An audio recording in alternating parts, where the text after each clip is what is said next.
सहारा प्रणाम। सहरसा में देख रहे हैं आप, आपके साथ मैं हूं पूजा शर्मा। हमारे इस खास शो में आप सभी का स्वागत है। सृष्टि के आदि और अनंत भगवान शिव को समर्पित सावन मास का आज से शुभारंभ हो गया है। भगवान शिव के भक्तों के लिए सावन का महीना बेहद महत्व रखता है। धार्मिक मान्यता है कि सावन के महीने में जो भी भोलेनाथ और मां पार्वती की विधि विधान से पूजा अर्चना करते हैं, उनकी सभी मनोकामनाएं पूर्ण हो जाती हैं। आज इस खास शो में हम बात करेंगे सावन और भगवान शिव की, साथ ही कांवड़ यात्रा पर भी चर्चा करेंगे।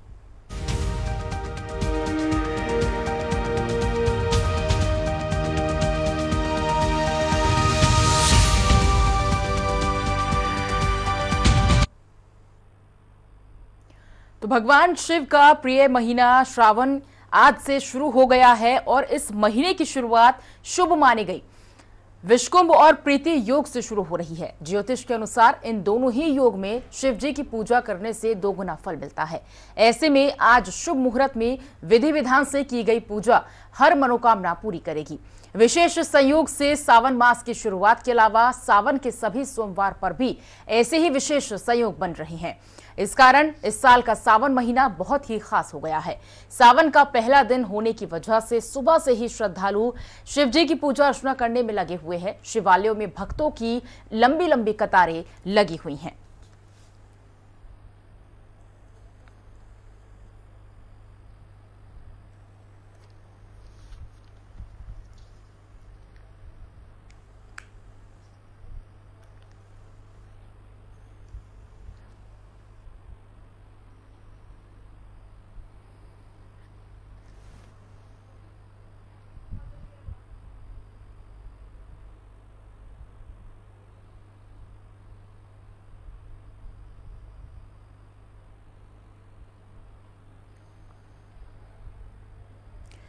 तो सावन मास की आज से शुरुआत हो चुकी है और आपको बता दें कि सावन को श्रावण मास भी कहा जाता है, जिसमें भगवान शिव शंकर और माता पार्वती की पूजा अर्चना की जाती है। तमाम श्रद्धालु भगवान शिव को आराध्य मानकर उन्हें प्रसन्न करते हैं और पूरे महीने भगवान शिव और माता पार्वती की पूजा अर्चना करते हैं।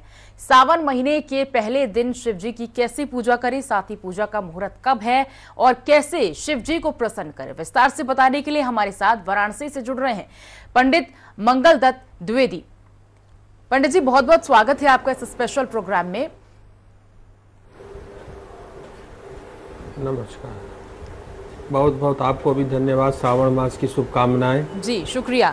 पंडित जी, सावन मास की आज से शुरुआत हो रही है। सावन मास को श्रावण मास भी कहा जाता है। ऐसे में तमाम भक्तगण जो कि अपने अपने आराध्य को, शिव शंकर को, देवी पार्वती को प्रसन्न करने के लिए पूजा पाठ करते हैं। क्या शिव जी की पूजा के लिए मुहूर्त है आज का और किस तरह से वो पूजा पाठ करें, सबसे पहले आपसे ये जानना चाहेंगे। देखिए, श्रावण मास, इसका श्रावण नाम क्यों पड़ा? क्योंकि यह श्रवण नक्षत्र युक्त पूर्णिमा से होता है, इसलिए इसको श्रावण मास कहते हैं। इसमें मेन पूजा का समय जो होता है प्रातः काल 7 बजे से 9 बजे तक और सायंकाल प्रदोष काल के समय में भगवान का अभिषेक करने से सभी कामनाओं की पूर्ति होती है। तो प्रातः काल और सायं गोधूली बेला में भगवान शंकर का पूजन करने से, भगवान का अभिषेक करने से सभी मनोवांछित फल की प्राप्ति होती है। जी। अब इसमें किस प्रकार पूजन करना चाहिए? भगवान, क्योंकि श्रावण मास में भगवान का अभिषेक का विशेष महत्व है। अभिषेक क्योंकि भगवान का नाम नीलकंठ भी है। भगवान ने समुद्र मंथन में विष का पान किया, इस कारण से उनको विष की शांति के लिए हम लोग अभिषेक करते हैं। और दूसरी ये भी मान्यता है कि भगवान ससुराल आए और ससुराल में जब दामाद आता है तो उसको गंध पाद इत्यादि से उसका अभिषेक किया जाता है। इसलिए श्रावण मास में भगवान शंकर के अभिषेक का विशेष महत्व है। भगवान आदि शंकराचार्य ने इसीलिए एक श्लोक की रचना की, उसमें साफ साफ कहा, गिरीशम गणेशम गले नीलवर्णम गवेंद्राधिरूढ़म गुणातीत रूपम भवम भास्करम भस्वनादि स्वरूपम भवानी कलत्रम भजे पंचवक्त्रम। यहाँ जो भगवान शंकर है, जो नीलकंठ हो गए हैं, नीलकंठ, अब उनको गर्मी की कैसे शांत किया जाए जी। तो उसके लिए हम लोग अभिषेक का विधान करते हैं, और श्रावण मास में किया हुआ अभिषेक वह सभी मनोकामनाओं की पूर्ति करता है, और अलग अलग पदार्थों से किया हुआ अभिषेक वह अलग अलग मनोकामनाओं की पूर्ति करता है। सर्वप्रथम शंकर की आराधना किस प्रकार करनी चाहिए? पहले भगवान का प्रातः काल का समय है, तो 7 बजे से 9 बजे तक आप उस समय भगवान शंकर का ओम नमः शिवाय से आराधना, ओम नमः शिवाय बोलते हुए मंत्र से भगवान को गंध, अक्षत, पुष्प, दीप, बेलपत्र, नैवेद्य चढ़ा करके भगवान का अभिषेक करें। कुछ आपको मंत्र नहीं मालूम है तो ओम नमः शिवाय, ओम नमः शिवाय, ओम नमः शिवाय जी, इसी मंत्र को जपते हुए आप करिए। और मंत्र है तो भगवान की आराधना करिए, भगवान के रुद्र सूक्त से आराधना करिए, इसका विशेष महत्व है। ठीक है पंडित जी, कुछ कड़े नियम भी होते हैं सावन माह में। कई लोग मानते हैं कि सावन माह में कई लोग मांस मदिरा छोड़ देते हैं, कई लोग 40 दिन, क्योंकि लगातार हम देखते हैं कि किस तरह से सुबह उठ के सबसे पहले जल अभिषेक करते हैं, चाहे वो व्रत ना करें। कुछ महिलाएं व्रत भी करती हैं, लेकिन अगर आप व्रत नहीं कर पा रहे हैं तो पूरे महीने हम कह सकते हैं पंडित जी कि वो जल अभिषेक करती हैं भगवान शिव को प्रसन्न करने के लिए। हाँ, अभिषेक करने का विशेष महत्व है। हमने बताया कि इस मास में भगवान जो है विषपान किया था, विषपान करने के गले में जो जलन होती है विष के कारण, उसकी शांति के लिए ये वर्षा ऋतु में जो श्रावण मास आता है, इसके 30 दिन 12 जुलाई से लेकर 12 अगस्त तक, जो माने 14 जुलाई से लेकर के 12 अगस्त तक जो ये अभिषेक किया जाएगा, इसका बहुत महत्व है। क्योंकि अभिषेक करने से शांति होती है, मनोकामनाओं की पूर्ति होती है, इसीलिए प्रतिदिन श्रावण मास भर अभिषेक करने का विधान बताया गया है। पंडित जी, सावन के महीने में कहा जाता है कि कुछ चीजें, अलग अलग पदार्थों का भी महत्व है। जी जी, कुछ चीजें खरीदना भी बहुत शुभ माना जाता है श्रावण मास में, जैसे कि त्रिशूल, डमरू, नाग नागिन का जो चांदी का जोड़ा होता है, या फिर आप शिवलिंग लेके आए, तो इन चीजों का खरीदना बेहद शुभ माना जाता है। हाँ बिल्कुल, त्रिशूल के खरीदने से हमारे यहाँ कोई प्रकार की कलह उत्पन्न नहीं होता है, भगवान त्रिशूल में सभी का समन कर देते हैं। डमरू खरीदने से हमारे यहाँ हमेशा हमारे जीवन सुखमय रहता है जी। और नाग नागिन का जोड़ा खरीदने से काल सर्प की शांति होती है, और हमेशा धन हमारे पास बना रहता है, इसलिए इन चीजों का यह खरीदने का विधान है। मेन पीतल के पात्र भी खरीदने चाहिए, पीतल के चाहे तांबे के अभिषेक करने के लिए, उसका भी विशेष महत्व है। उसके करने से हमारे हमेशा किसी प्रकार का कोई तनाव, हमारे मानसिक तनाव नहीं रहता है। इसका भी बड़ा विधान बताया गया है शास्त्रों में जी। किन किन राशियों पर इसका अच्छा प्रभाव होगा? अगर राशियों की बात कर लें पंडित जी। हाँ, तो देखिए इसमें सभी 12 राशियां हैं, तो 12 राशियां वाले जैसे मीन और मेष वाले यदि जल से अभिषेक करें तो उनकी पूरी मनोकामनाओं की पूर्ति होगी। अब वृक्ष मथुन वाले थोड़ा सा तिल डाल दें जल में, और कर्क सिंह वाले तो दूध से अभिषेक करें, तुला वृश्चिक वाले दही से करें, और मकर और कुंभ वाले ये शक्कर और दूध से मिश्रित अभिषेक करें, तो उनकी सभी प्रकार की जो भी दोष हैं उसका निवारण हो जाएगा। इस श्रावण मास में भी जल से भी करने से 12 राशियों वालों को उतना ही फल प्राप्त होगा, इसमें किंचित मात्र भी संशय नहीं है। ठीक है, पंच स्नान का क्या महत्व होता है? जो महिलाएं होती हैं या जो कुंवारी कन्याएं होती हैं, शिव जी को पंच स्नान भी कराती हैं। हाँ, ये पंच स्नान का जैसे मधु, शर्कर, इसका अलग अलग स्नान कराने को पंच स्नान बोलते हैं। इकट्ठा इसको मिलाकर करा देने से तो वो पंचामृत, वो अमृत, पंच अमृत बन जाता है। इसके स्नान करने से जो अविवाहित लड़कियां हैं, अविवाहित कन्याएं हैं, वो उनको शीघ्र ही वर की प्राप्ति होती है। इसलिए पंचामृत का स्नान का विशेष महत्व बताया गया है जी। और इस स्नान को करते समय यह मंत्र बोलना चाहिए, ओम नमः शिवाय, चाहे कात्यायनी महामाया योगिनिधीश्वरी नंद गोप सुतम देवी पतिम में कुरुते नमः। इस मंत्र का वो भी बोल देना चाहिए तो उसको जल्दी से सुंदर वर की प्राप्ति होती है। चूंकि देखिए आज से पंडित जी कावड़ यात्रा की भी शुरुआत हो रही है, तो कई कावड़िया जो हैं वो कावड़ को लेकर के लिए श्रद्धालु निकल पड़े हैं, तो उनके लिए क्या नियम कायदे कि वो कावड़ को ले निकलने से पहले क्या कुछ नियम करें घर पर, उनके जो कावड़ यात्री गए हैं उनके घर वाले क्या कुछ नियम करें?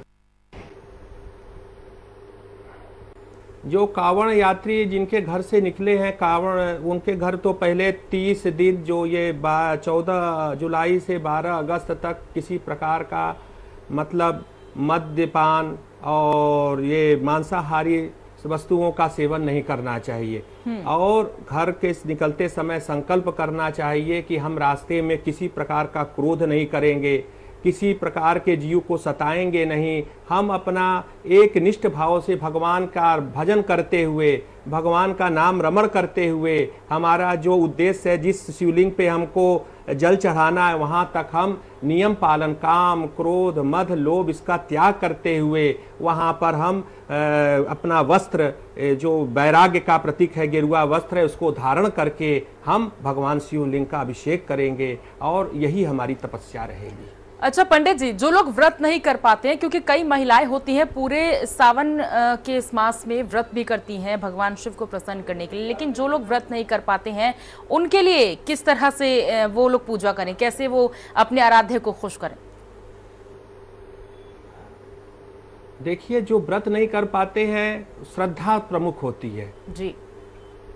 श्रद्धा जिसके पास हो वो भगवान प्रातः काल उठ करके भगवान शिव को गंध, अक्षत, धूप, दीप, नैवेद्य से पूजन करे और उसका वही व्रत हो जाएगा, वही नियम, व्रत माने नियम, वही उसका नियम हो जाएगा कि हम 30 दिन तक, हम पूरे श्रावण मास भर इसी नियम का पालन करेंगे तो उसको उसी व्रत का, उपवास का पूरा फल प्राप्त होगा।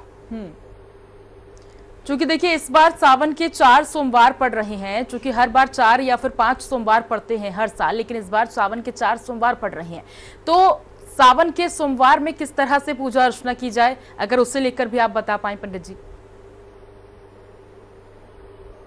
देखिए, सावन के अलग अलग सोमवार भी अपनाइए जी। किसी सोमवार को आप दूध से स्नान कराइए भगवान भोलेनाथ को और एक समय भोजन करिए। यदि नहीं आप कर पा रहे हैं तो भगवान शिव को तिल मिलाकर, तिल मिश्रित जल से स्नान कराइए। दूसरे सोमवार को आप जल में कुसा मिला करके भगवान को स्नान कराइए, कष्ट होंगे वो समाप्त होगा। तीसरे सोमवार को आप जल में गुलाब जल मिला के नहाइए। आपके घर में कोई रोगी पड़ा हुआ है तो उससे असाध्य रोग की मुक्ति मिलेगी। और चौथे सोमवार को भगवान को बेलपत्र चढ़ाइए जिससे समस्त मनोकामनाओं की पूर्ति होगी। इस प्रकार जैसे 1000 बिलपत्र हो, 100 बिलपत्र हो, नहीं तो कम से कम 11 बिलपत्र में ओम नमः शिवाय लिख करके भगवान को चढ़ाएं। इससे पूरे आपकी मनोवांछित कामनाओं की पूर्ति होगी और आपके रुके हुए काम सभी बन जाएंगे। क्योंकि बिल्व के दर्शन का बहुत महत्व है तो बिलपत्र चढ़ाने का, लेकिन बिलपत्र चढ़ाने में एक हमेशा ध्यान रखना चाहिए। आजकल लोग बहुधा लोग क्या गलतियां करते हैं, हाँ। बिलपत्र के नीचे गांठ होती है, जो गांठ कभी नहीं रहना चाहिए। भगवान को यदि गांठ चढ़ गया तो भगवान को वज्र के समान रहता है। और बिलपत्र की पत्तियां हमेशा साफ रहनी चाहिए, ये हमेशा ध्यान रखना चाहिए कि जो जैसा लिया उसी तरह आपने चढ़ा दिया कूड़ा करकट की तरह, तो उस तरह नहीं। भगवान का बिलपत्र ले आए, उसको उसका गांठ तोड़े, यदि ओम नमः शिवाय लिख सकता है चंदन से लिखे, नहीं तो उसको स्वच्छ करके गांठ तोड़ करके तीनों पत्तियां साफ हैं भगवान को ओम नमः शिवाय से अर्पण कर दे, उसकी सभी मनोकामनाओं की पूर्ति हो जाएगी। सबसे प्रिय भगवान शिव को क्या होता है? वैसे तो देखते हैं हम कि ज्यादातर बेलपत्र, धतूरा, कच्चा दूध ये शिव जी को अर्पित किया जाता है, जल अभिषेक किया जाता है। लेकिन अगर सबसे प्रिय बात की जाए, क्योंकि शिव जी के साथ साथ माता पार्वती की भी पूजा अर्चना की जाती है।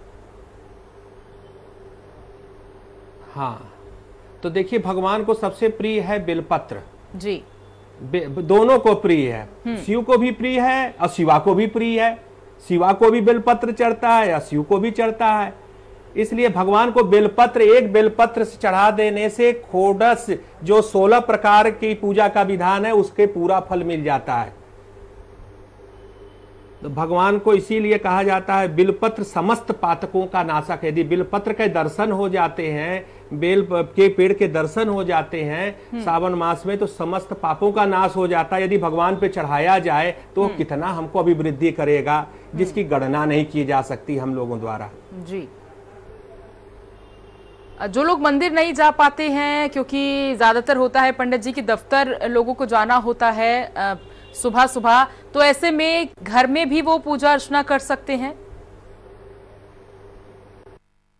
बिल्कुल, घर में यदि उनके पास सवेरे समय हो तो मिट्टी ले आए, मिट्टी के पार्थिव बना लें, पार्थिव का पूजन कर दें। वो भी नहीं है तो एक छोटा सा शिवलिंग रखें नर्मदेश्वर जी, उसका पूजन कर लें, उस पे गंध, अक्षत, धूप, दीप, नैवेद्य चढ़ाकर भगवान को प्रणाम कर ले और थोड़ा ओम नमः शिवाय, ओम नमः शिवाय, ओम नमः शिवाय बोल करके का अभिषेक कर दे, उनको भी वही फल प्राप्त होगा। भाई मेन देखिए श्रद्धा होती है, श्रद्धा से चाहे आप घर करें, श्रद्धा से चाहे आप मंदिर करें, आपको बराबर फल की प्राप्ति होगी। अब मेन श्रद्धा, इसमें श्रद्धा ही सब कुछ होती है। बिल्कुल। एक और चीज पंडित जी, जैसे 16 सोमवार का व्रत कन्याएं रखती हैं, तो क्या सावन के पहले सोमवार से भी वो 16 सोमवार की शुरुआत कर सकती हैं? हाँ, उसकी गणना किया जा सकता है। आषाढ़ के अंतिम सोमवार से लेकर के अंतिम वहां तक, जब 16वां सोमवार हो वहां तक इसको किया जा सकता है। उसके करने से उनको जल्दी वर की प्राप्ति होती है। श्रावण मास की अगर पौराणिक कथा पर हम ध्यान दें तो जी,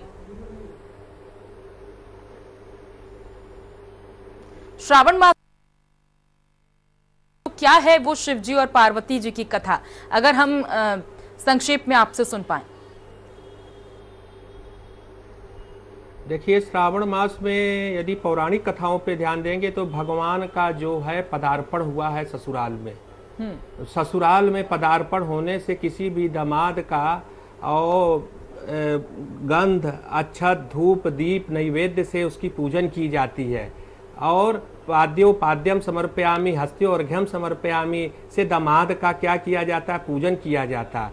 और दूसरा पौराणिक मान्यता है, जो समुद्र मंथन से श्रावण मास में जो मंथन हुआ उसमें विष निकला, सभी लोग गरल विष पान की भगवान शंकर पान कर लिया। अब उसकी कुछ गर्मी की तृप्ति के लिए आवश्यक है, तो भगवान को यहाँ पर अभिषेक का विधान बताया गया, जिससे कि सभी मनोकामनाओं की पूर्ति होती है। इसलिए कहा गया कि भगवान वृषभध्वज का कंठ कैसा है, नीलकंठ है। नीलकंठ की शांति कैसे होगी? शांति होगी उनका अभिषेक करने से। तो अभिषेक करेंगे तो ये हमारी पौराणिक मान्यता है, इसलिए हम इसको अभिषेक करते हैं। बिल्कुल। एक और चीज यहाँ पर जानना चाहेंगे पंडित जी कि शिव जी को क्योंकि कहा जाता है कि उन्हें गुस्सा आता है और नीलकंठ नाम से भी उन्हें पुकारा जाता है, ऐसे में कई लोग जो होते हैं वो पूजा अर्चना जरूर करते हैं, लेकिन कुछ पूजा अर्चना में कमी रह जाती है, तो मन में एक कहीं ना कहीं एक ठेस रहती है कि हमने इस तरह से बेलपत्र नहीं चढ़ाया या हमने उस विधि विधान के साथ जल अभिषेक नहीं किया। तो क्या वो मन में हीन ना रही चीजें, मन में सोचने वाली चीजें ना रहे? एक प्रॉपर अगर आप हमें बता पाएं कि किस तरीके से पूजा अर्चना करनी चाहिए, कि जब वैसे तो सुबह उठ के सबसे पहले जल अभिषेक ही करना चाहिए, लेकिन पूरे दिन में क्या हम ये पूजा किसी भी समय कर सकते हैं? अगर हमें शाम में समय मिल रहा है तो शाम में हम कर सकते हैं? हाँ, देखिए, सवेरे सूर्योदय से लेकर के 11:30 बजे तक आप कभी भी कर सकते हैं। सायंकाल 4:30 बजे से लेकर के 8:30 बजे तक आपको जब भी समय मिले आप भगवान शंकर को पहले उनका जल चढ़ा दें, पैर धो लें। पैर धोने के बाद उनको स्नान कराएं, स्नान करने के में अभिषेक का प्रयोग करें। दूध, दही, घी, मधु आ शक्कर है तो वो चढ़ा दें। इसके बाद भगवान को चंदन लगा दें, भगवान को जनेऊ चढ़ा दें। इसके बाद भगवान को आपको मौली इत्यादि है वो चढ़ा दें, फिर रोरी चढ़ा दें। भांग है, बेलपत्र है और पुष्प है, जो आपके पास सुलभ उपलब्ध है उसको चढ़ा दें। इसके बाद भगवान को दीपक जलाकर उनकी आरती कर दें। इसके बाद उनको दक्षिणा यदि आपके पास जो हो वो चढ़ा दें, न हो तो आप प्रणाम कर लें और अंत में पुष्पांजलि दे दें। और ये भी ना हो आपके पास, देखिए भगवान बहुत, हमारे शंकर जी दयालु हैं। कहा गया है कि यदि आपसे कोई त्रुटि भी हो जाती है तो आप ओम नमः शिवाय का 11 बार मंत्र का जाप कर लें। ओम नमः शिवाय, ओम नमः शिवाय। किसी प्रकार की त्रुटि होगी वो भगवान उसको माफ कर दें। कहा गया कर चरण कृतम वा कायजम कर्मजम वा श्रवण नयजम वा मानसम वै पराधम विहित महितम वा सर्वमेतत् क्षमस्व जय जय करुणाब्धे श्री महादेव शंभो। माने हमसे मन से भी, अंदर मन से भी गलती हो गया है, हाथ के द्वारा हो गया है, या हमारे पूजा के विधि द्वारा कुछ त्रुटि हो गई है, तो हम भगवान भोलेनाथ को ओम नमः शिवाय मंत्र का प्रयोग करते हुए बिल्कुल हम इसका 11 बार जप कर लें। हमारी सभी प्रकार की त्रुटियों का शमन हो जाएगा, इसमें किंचित मात्र भी संशय नहीं है। बिल्कुल। तो देखिए श्रावण मास का आज से, यानी कि सावन के महीने का आज से शुरुआत हो चुकी है और ऐसे में किस तरह से विधि विधान के साथ पूजा अर्चना करें, पंडित जी ने हमें बताया। अगर आपसे कोई त्रुटि हो जाती है तो आप किस तरह से पूजा अर्चना कर सकते हैं। अगर आपके पास सुबह में समय नहीं है तो आप शाम में भी पूजा अर्चना कर सकते हैं। पंडित जी आप हमारे साथ बने रहें। तो सावन का महीना शुरू होते ही आज से कांवड़ यात्रा की भी शुरुआत हो चुकी है। शिव भक्त गंगा जल लेकर शिवधाम पहुंचने के लिए यात्रा पर निकल चुके हैं और देहरादून से एसोसिएट एडिटर ज्योत्सना हमारे साथ जुड़ी हुई हैं, उनसे जानेंगे। ज्योत्सना, देवभूमि उत्तराखंड में किस तरह की तस्वीरें हम आज देख पा रहे हैं, क्योंकि आज सावन के महीने की शुरुआत है, श्रावण मास की, और ऐसे में आज कांवड़िया भी निकल रहे हैं, ये संख्या किस तरह से बढ़ रही है? देखिए पूजा, सावन की शुरुआत होते ही कांवड़िए अपने घरों से बाहर निकल गए हैं, यानी कि उनको हरिद्वार आना है। तो हरिद्वार आने के लिए अपनी अपनी जगहों से वो बाहर निकल चुके हैं।